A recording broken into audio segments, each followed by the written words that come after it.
another episode of the Coachable Players Podcast. This podcast is built on the belief that the most successful athletes, employees, and business leaders share a trait. They are coachable. This podcast explores how the lessons of being open to feedback, growing under pressure, and leading with humility extend far beyond the playing field. With this episode, we want to inspire listeners to embrace coachability as a lifelong skill. And with this episode, we want to talk a lot of safety because I'm with the man, the myth, the legend, Carl Heinlein himself, Mr. Safety. Mr. Safety. You go to any conference, AGC, National Safety Conference, any conference, and you say, "Where's Mr. Safety?" And sure enough, there's Carl. It could be 5 a.m. It could be 5 p.m. There he is. Carl Heinlein. How we doing, brother? Oh, man. Great to see you, John. And basically what you just told everybody in the audience is I'm old. I've been around for a while. Everyone knows you. Let's get it on. Yes. Everyone knows you and everyone respects your knowledge. So let's find out what you're all about, brother. You ready? So when I started this podcast, Coachable Players, I sent it. I was really excited, really fired up, and I sent some text and some emails to people, and you responded and said, "I want to talk about coachable traits within the safety profession and how we can develop the next generation of safety leaders." And I'm like, "That's awesome. I love it. I'm ready, brother." So here we are. We're talking safety with Yes, sir. Carl himself here. So let's just jump right in. What do you say? You got it.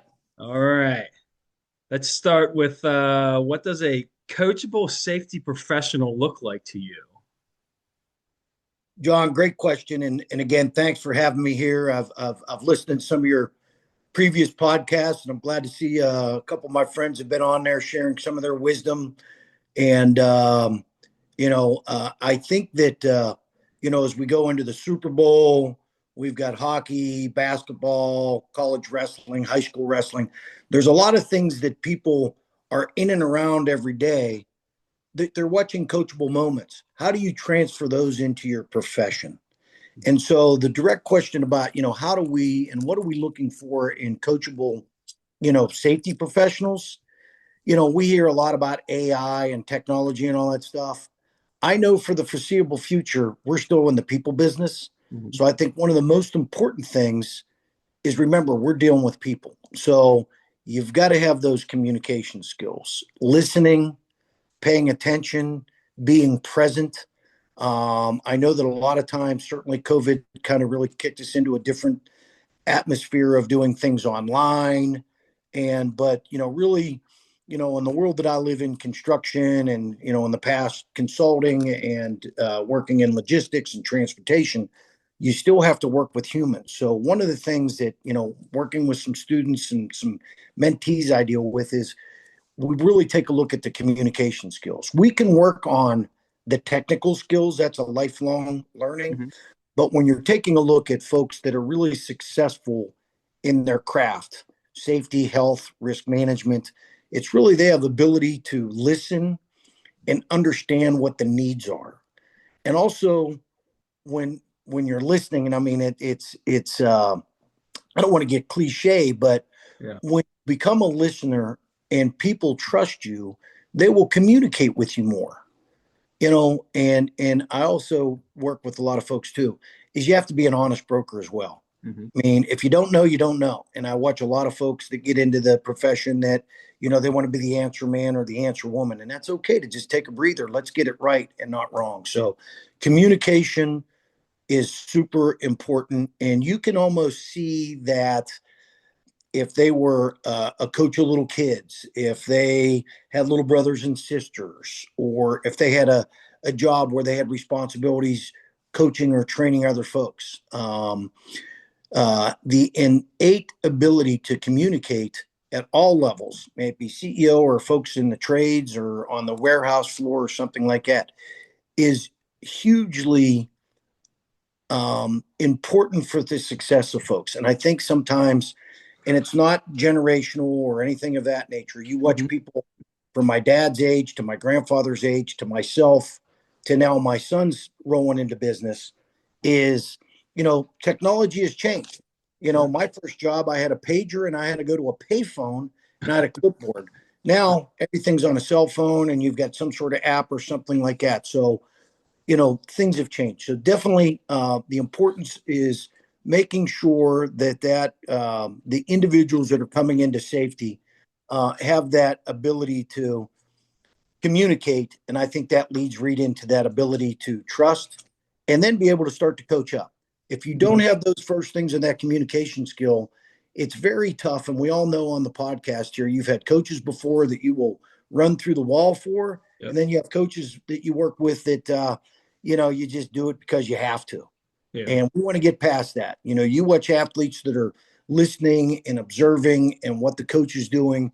And then they're working hard, not only at practice, and at home too, on crafting their skills. So communication first, then you start to build that respect, and then you can get in that ability to start to coach folks.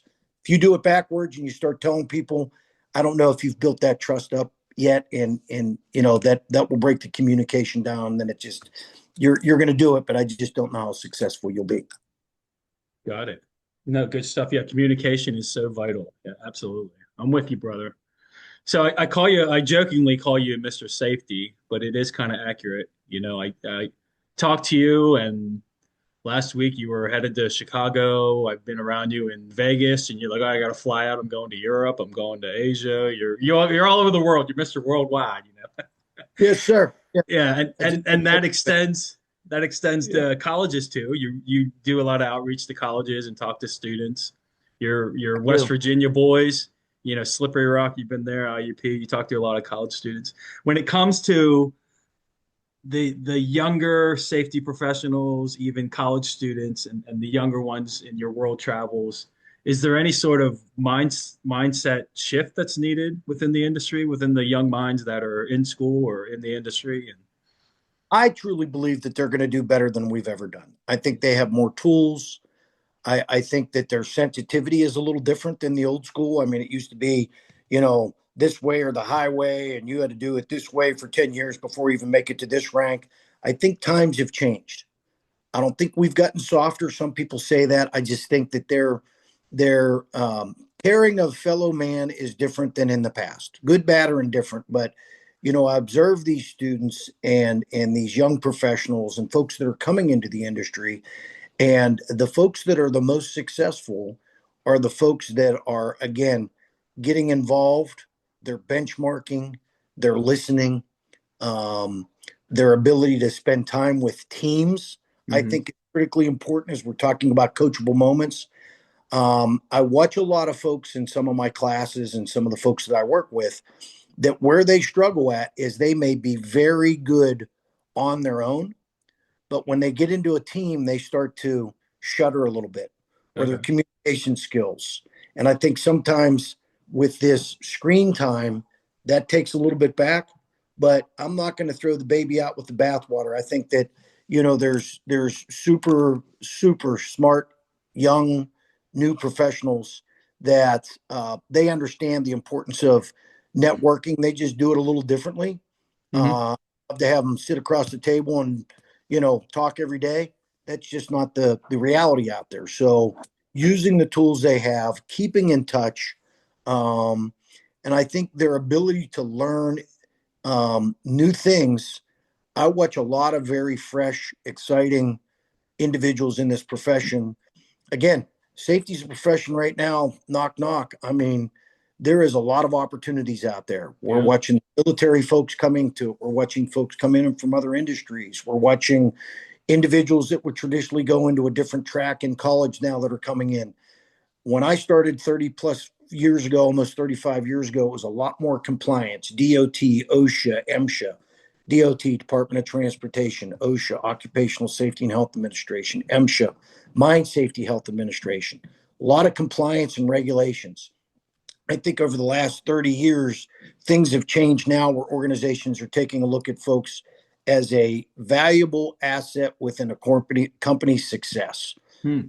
Reducing risk, they're building corporate reputation. People want to work for organizations that are safe and reputable. So again, young folks, the opportunity in this career is wonderful. learn, listen, benchmark, build your team. Yeah.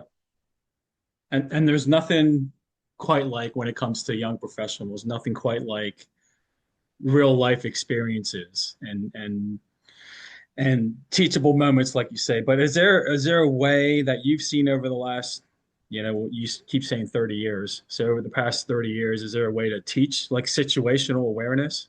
Well, I think the best situational awareness is get out there and do it. Yeah.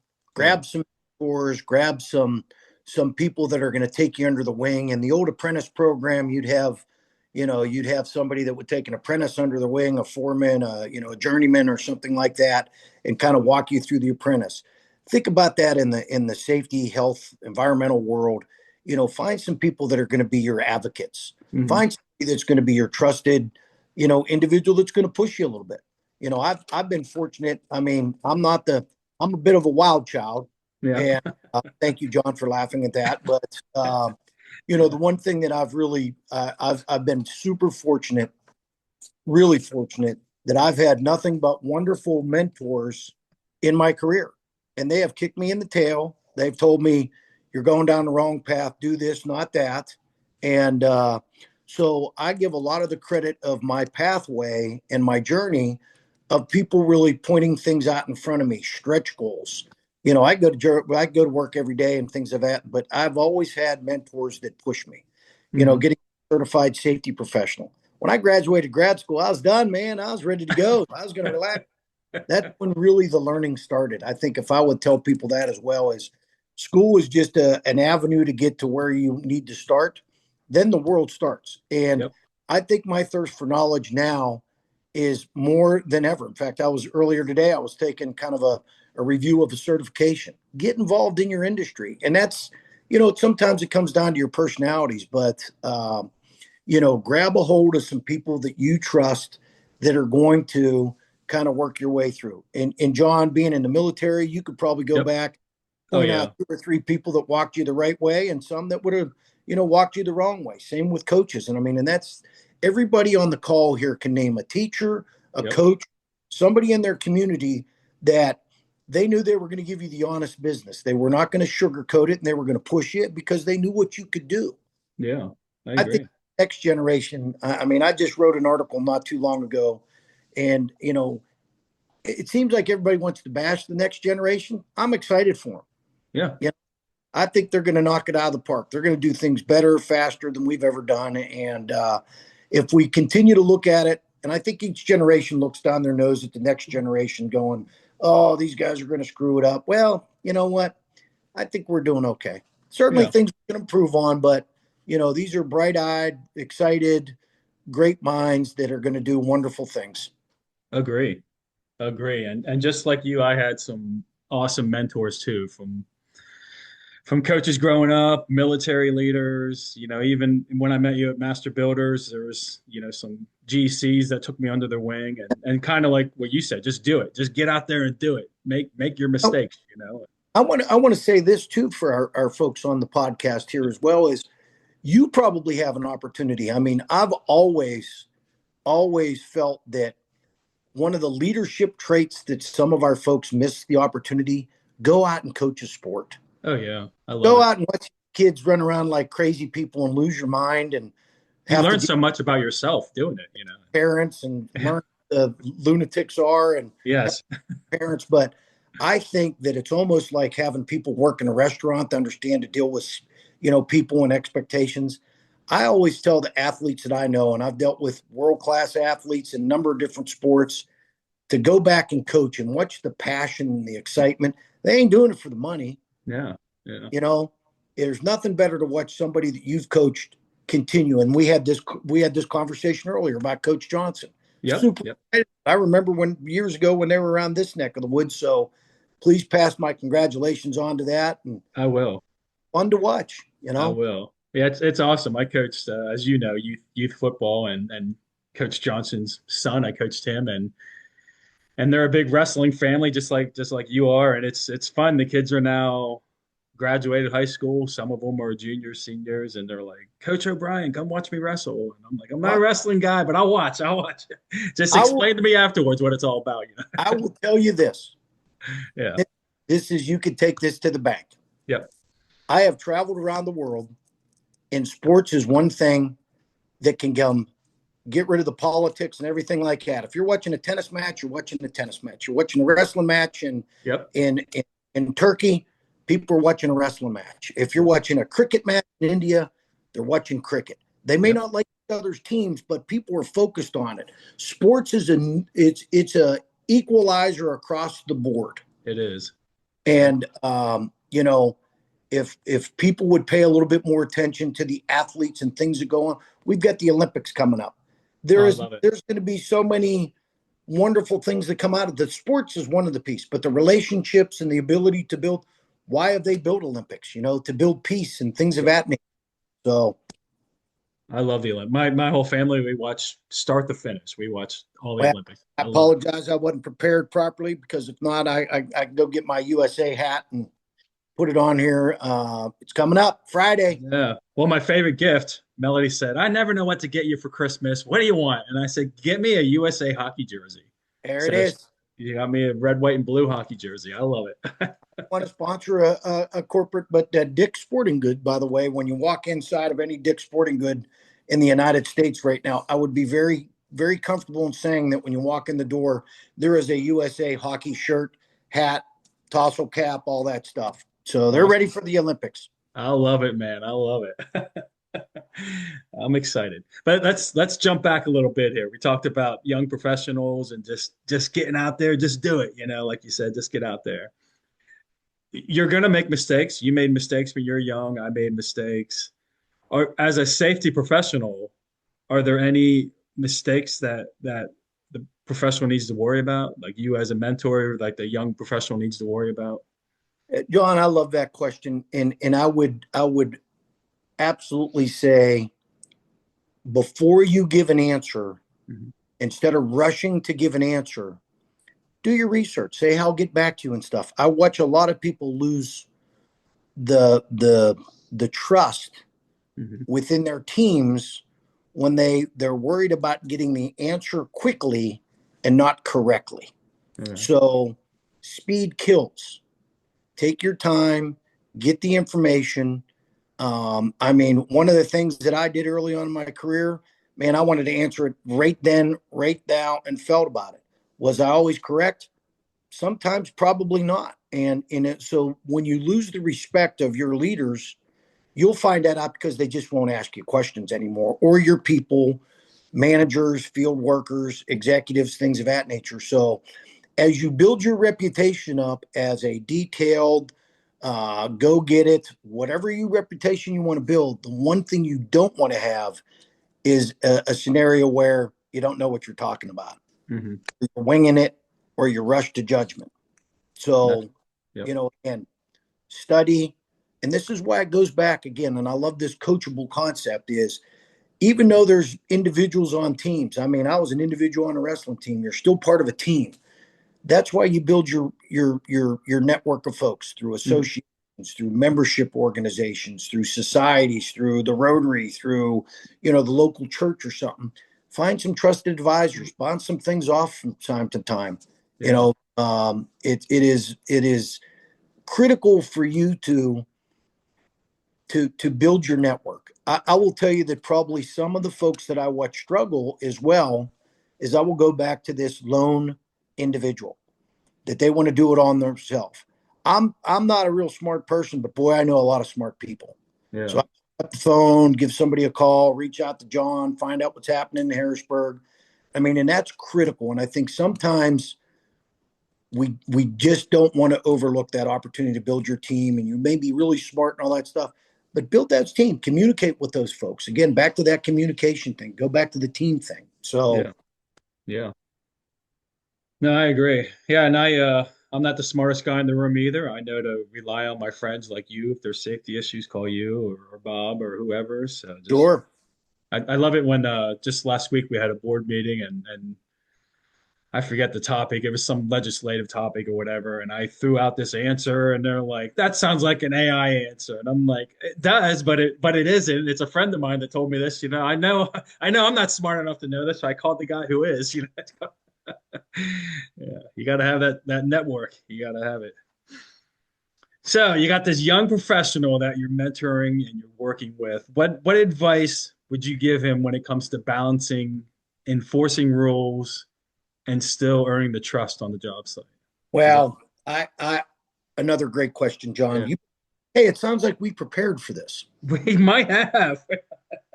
So I think that one thing is before you start swinging the bat or start making comments and all that stuff, you have to know your people. So let's not get the cart out in front of the horse. Let's go out. I call it the grip and grin tour. If I would ever have somebody that would say, hey, I just want you to go out and start to knock on these doors and do this and go visit this product and all that stuff, I want to meet the people first. I want them to know who I am. I'm a human too. I'm there to kind of protect them because I've watched it many times where, you come in and be the axe man. We're going to do this, this, this, and this. It doesn't build anything. These are humans. They're adults. Mhm. So again, building your team, building that respect, you have to have some communication. So I would tell all my young folks, and I would tell their managers as well. I call it the grip and grin tour. Go out and spend some time with them, observe, ask some questions. Guess what? They know the work better than you ever will. If you're asking somebody that wants to, you're putting up, iron or steel, or you're putting in an excavation and some utilities or stuff. If you do it the right way and you start to spend some time and you're observing and asking, not getting in their way, but trying to learn from folks, people in most cases like to share what they're doing. They take a lot of pride in what they do. They do. They don't want a bunch of extra eyes and ears and people over top them hawking. But if you're learning, you understand the job, you understand what their stresses are, what their pressures are, what they have to deal with, then you can come up with better strategies. Mhm. The human is very interesting. If you start to go, hey, you have to do this, you have to do this, humans, particularly adults, will go, you know what, I've made it this far without you. Thank you very much. We want to kind of change the gears over to want to. We want them to, hey, I want to pick up the phone and call John or Carl and say, hey, we've got this situation. We've got a subcontractor coming in. We're behind schedule for 2 days. Could you come out and just observe this? Yeah. So really kind of taking a look at, that strategy of building up the reputation. I can't, in my position as a consultant, go into my contractors without knowing my folks. So Yeah. I try to get every opportunity. If there's a barbecue or they've got a safety day, or if there's an opportunity to go walk some jobs. I went to a safety day out in Las Vegas earlier this week, spent some time. I knew a couple of the vendors, and so getting to know the folks so they get a trust of you. And then all of a sudden they're asking questions. You're in a situation where you've lost a little bit of that respect and control when nobody asks you any questions. Yeah, exactly. Yep. Yeah. You should be a trusted advisor, not the hammer. I mean, there's going to be people out there that are hammer, and there's people that are going to be marshmallows. And, I think in most cases, people want to just be the rules. Yep. Not the rules are kind of fuzzy. So if you're going to put a rule or regulation out, and we talk with our clients and contractors, and I've been doing this for years, even when I was at AGC, is make sure it makes sense. Yeah, exactly. Bringing people in to help develop these. Now they have some ownership in it. So Yeah. sometimes, we're not engaged at the proper levels to develop things that are going to be successful. So, And talk about the practical side of it. You're not making a rule just to make a rule, well, I mean, with the legal world right now, I mean, you make something up and people don't follow it and something happens, boom, you wrote it, you didn't do it. Thank you very much. Give me the check. Yep. Yeah. I mean, I was on a call earlier today about that as well, and it drives me crazy. I'm like, this is insane. But unfortunately, every road you go to in the country, you're going to see 17 legal requests. Yeah. We've got attorneys protecting us. And we also have attorneys out there trying to, do the best for their employees. So, Yeah. Yeah, that's for sure. So you are Mr. Worldwide here when it comes to safety, Vegas, you might be in Seattle, wherever, you name it, Florida. if that's considered worldwide, John, I appreciate that. You bet. But How about Asia? I'm heading to Taiwan later this year, but I was There in you go. Singapore, There you go. Turkey, Kosovo, India, Kuwait, Nice. Russia. Bring it on. Bring it on. So you're all over. You're all over here. So you might not be able to think back to yesteryear, but are there any hard lessons that you went through as a young professional entering the field of safety? Oh God, yeah. I thought I knew a lot more than I really did. I was coming out guns a blazing, and I had some great mentors. Again, back to that mentoring thing. Yep, absolutely. An individual that was in charge of security when I worked at Federal Express way, way back in the day, and then my mentor that worked for FedEx that was kind of charged with kind of keeping me in line. And I just remember that my security chief sat down. He said, "Dude, you're going to be a lonely person if you think you're going to go out there and start to just hammer away at your 26 stations and all these drivers and these managers. You're just going to lose control of. They're just you will be a bored guy sitting in the office because nobody's going to reach out to you. Yep. You're a resource for them. You're a shoulder to cry on. You're a researcher. You're a let's go out and ride around and take some look at these things."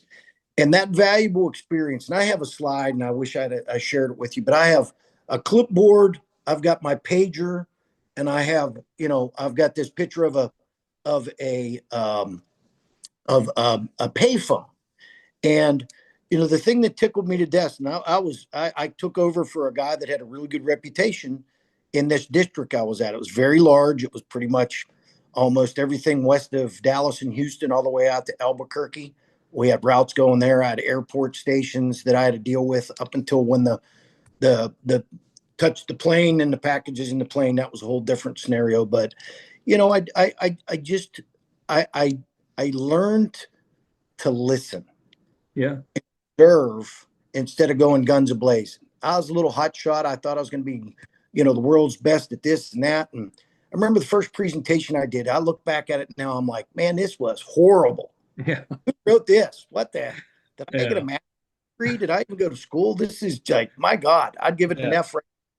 But those valuable lessons in the people that you surround yourself with, you either get the yes people that, yeah, yeah, yeah, or they don't care enough about you, or the folks are going to point you in the right direction. And this individual, Glenn Savory said, "Hey, dude, why don't you run around with me a little bit? Let's go introduce you to some folks, and let's get you kind of settled in. But watch and observe, and less talk, more observing." And Yeah. then Kerry Kettering was my safety side of the house. He was in another district, but again, he was casual, good Cajun. He's like, Yeah. "Brother, slow down. Let's take it. Let's build up. Let's Yeah. let's you know." You're moving into a new position. There's a lot of people they're gonna check your fire, see how you do, see what you know. So don't answer unless you have it right on the button. Go out and visit the stations. In fact, what they told me was funny. I went in, and I'm in San Antonio, Texas, hotter than hell. My hubcaps got stolen the first day I was there. Furious. Um, it was like 100 degrees. It was humid. I'm wearing a suit and tie. I went in the office, and Glenn Savory and Kerry Kettering looked at me, and they're like, "Are you a salesman? What are you doing? What's going on?" Do not go out to a station like that. They will Yeah. shun you. So they showed me how to get on the old FedEx Yeah. online store and say, "Dude, you're a manager. Just get you some steel-toed boots, get you Yep. some blues, get out in the field." That's where it happens. Yep. Funny because that's what I did. I used to do. I might have been in the office once a week for a half a day. Other than that, I had a bunch of stations in San Antonio and Austin. I would go visit them, and then I just traveled around all my stations, which was fun. Yeah. And we had a manager that, she'd say, "I'm going on a trip. Get in the car with me." So we did. So um, learned a lot, learned fast. But really that listening and getting those good mentors, because there are people there that really they're not going to point you in the right direction. Yeah. There's folks, unfortunately, that probably would rather see you fail than succeed. But, surround yourself with the folks that you can see they're invested in your future. Yep. So as folks coming on, look who's investing in you, because you can get in situations where you're the only person trying to save the world. Um, there'll be advocates out there for you. There'll be people that can help you. So build your team again. Yep. Amen. I love your comment about don't go in guns a blazing. when you first start. My first supervisor, my first boss in the Navy after boot camp, she'd always say that, she's saying, in the military, you're going to get a new station every 3 to 4 years. You're going to be moving around. You're going to have people work for you. And she'd tell all of us this, she'd say, don't go in there guns a blazing. Go in there, be yourself. You're a leader. They don't want you to go in there and change everything. They want you to go in there and lead people. You don't change everything, and you got to earn the respect. Well, Yeah, I had flashback when you said God, that. man, she's right on point. And I love that you kind of reiterated that, because it's sometimes you're so excited to get rolling that you forget that you're the new person there. Yeah. They've already been working before. It's not a brand new company. So, Yep. Yeah. kind of sit back and serve some things. Yeah. Amen, brother. You've been tossing out some good nuggets this whole conversation. From the very first question, you talked about the importance of communication. I love it. Totally agree with. And the whole way along the way, you've been throwing some good stuff out there. But what's if a college student came to you and said, I'm majoring in safety management, what's one habit I could do now to prepare me for a career in this field?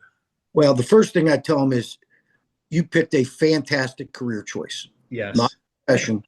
The career is better than it's ever been. We're a profession now, not just the guy that got hurt and you got to go down and observe the lockout tag or something. This is truly a profession. We're seeing terms like chief safety officer for organizations that are 100,000 plus people. Safety professionals are sitting at the C-suite. They're making huge decisions. They have teams that are working for them. So really one bit of it, I think going back is build your team, build your network, find some resources that are going to help you learn. Never stop learning. Mm-hmm. Have that thirst for knowledge. And some people, it may be podcasts. Some people, it may be reading a book. Some people may be going to a conference.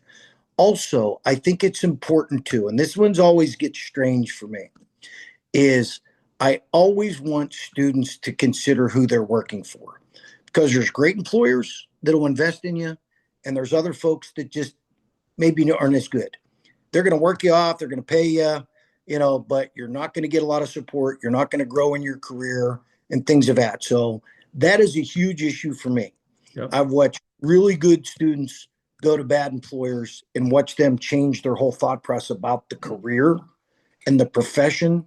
So I think that, and it's easy for me to say this, is hopefully students are interviewing the organizations Mm-hmm. as much as the organization's interviewing them. Because again, there are employers out there that are going to, safety, this is what you got to do. You got to do this, and this. And are you going to be part of the team, or are you just going to be the pincushion to take all the bad stuff? Yeah. So, and, it's very important, because there's a lot of really great employers out there. And again, it's not only for the young folks, the new folks that are coming in, because we're watching our brothers and sisters from the military come over, Mm-hmm. having those folks, because they understand structure, they understand rules. When you went to boot camp, did they say, hey, John, you can do 12 push-ups today and maybe 20 tomorrow? Whatever you want to do. No, they didn't say that. In today, it's laughable. I get a couple of Marines in some of my training sessions. They're like, dude, they're looking over their shoulder, ready to start running or something like that. Yeah. Are you insane? Yeah. So the rules are the rules in the military, but the rules are rules on the job. So that's why I always tell people, think about who you're working for. There's good organizations, and there's some that it's not that they're bad organizations. They just may not truly understand what the safety function can do for them. Yeah. Well, let's stay there a minute there. Let's stay on topic here and talk about the employers and the companies. Is there something a company can do to support safety leaders of tomorrow? Oh, so there's a number of societies and associations out there. The National Safety Council, the American Society of Safety Professionals, the American Industrial Hygiene Association, and then depending on your industry, like John, the Associated, General Contractors of America, or you take a look at, like the National Electrical Contractors Association, Association of Builders and Contractors. There's a lot of professional, and everyone's favorite, KCA. And then there's also industry, where you can continue to grow and move.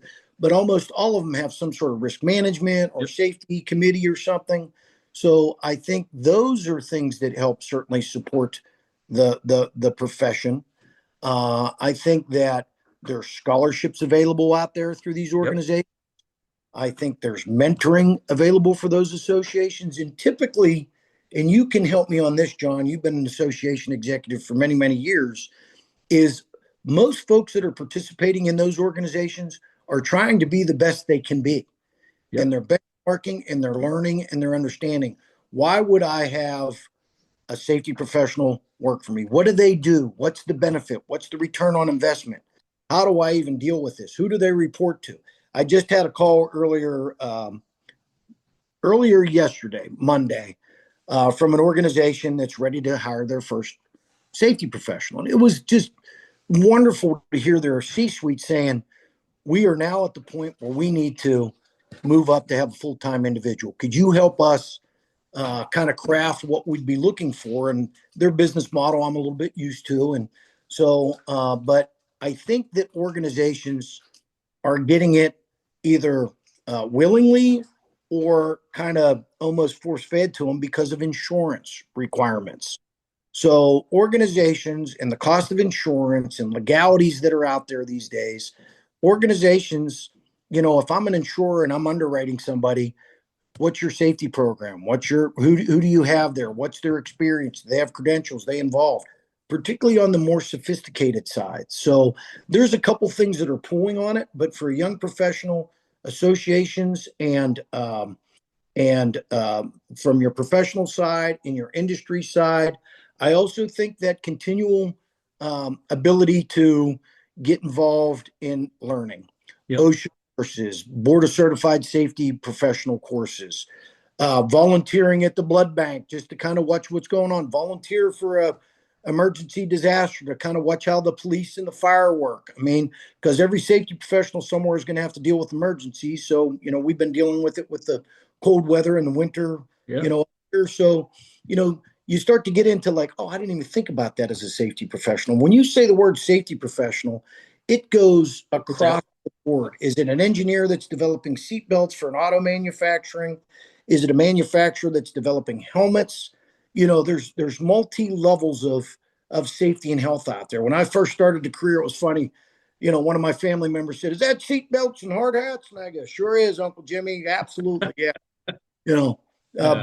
But I think again, building those, and again, it goes back to the employer. Yeah. Are these folks going to invest in you? Yeah. I also used to tell people too, is take a look at an organization. What do they invest in their, if they're larger organizations? In my world, construction, as you know, John, a lot of them are less than 100 employees, and they do multiple tasks. But take a look at an organization. Are they providing their HR people to go get their Society Human Resource Management credentials? Are they engineers and they're going back and getting their PE?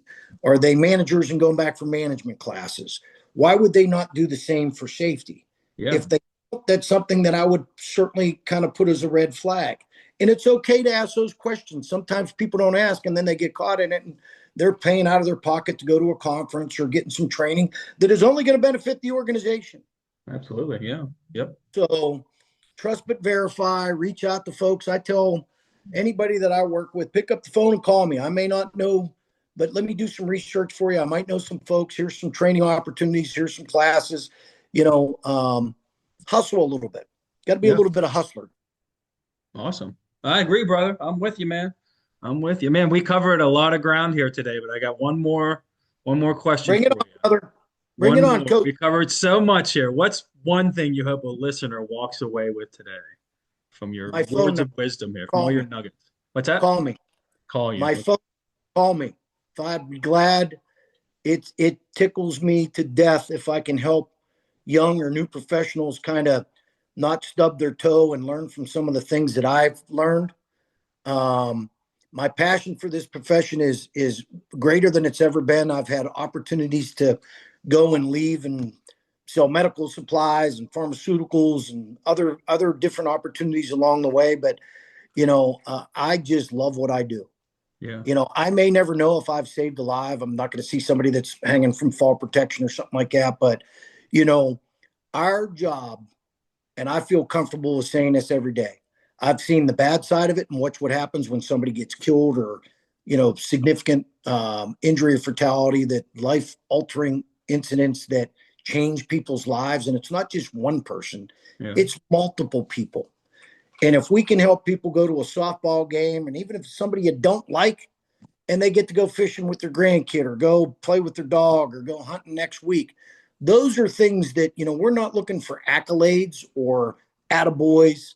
I think we do it because we know somewhere along the line, we've watched the bad side of it. And almost all the time when somebody loses a friend or a colleague, they look and they go, what if I could have done?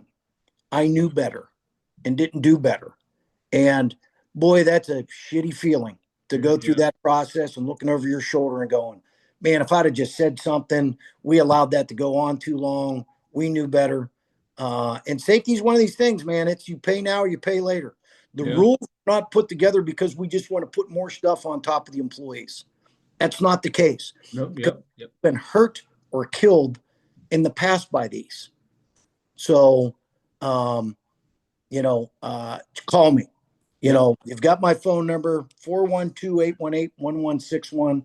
Glad to help anybody out on career paths or education, what's good, what's not. There's a lot of stuff out there that's okay, but there's a lot of stuff out there that's better. I will also tell people as they start to look into the job market, take a look at what people are looking for. Okay. Because I watch people that bring all these credentials and stuff to the end. I'm like, I've never seen it, never heard of it. Yeah. For a while, I kind of know the industry. I'm glad that you're getting education, but buyer beware. Trust to see what people are asking for. If an owner doesn't look for it and you get it, it's great. I was just talking with the young lady about it yesterday. She said, I have this. And I go, boy, that's fantastic. It's recognized in Europe, not in the United States, a little bit in the United States, but it's great in Europe. Yeah. Not a bad thing to have, but you will have to explain that to somebody in the United States because it's just not something that we see a lot over here. Yeah, I get it. Yeah, you said you love your career, your profession, and it shows. You didn't need to say that. It shows. So it's awesome, brother. Oh man, thank you so much for this. This was awesome. Thank you. Let's do it again, brother. We will, absolutely. Let's do it again. Until next time, stay humble, stay hungry, and stay coachable. Hey, let's do this, my brother. Let's keep in touch. People out there, listen to your coaches. Be a coach. Give back. Be well, my friend. See you, brother. See you.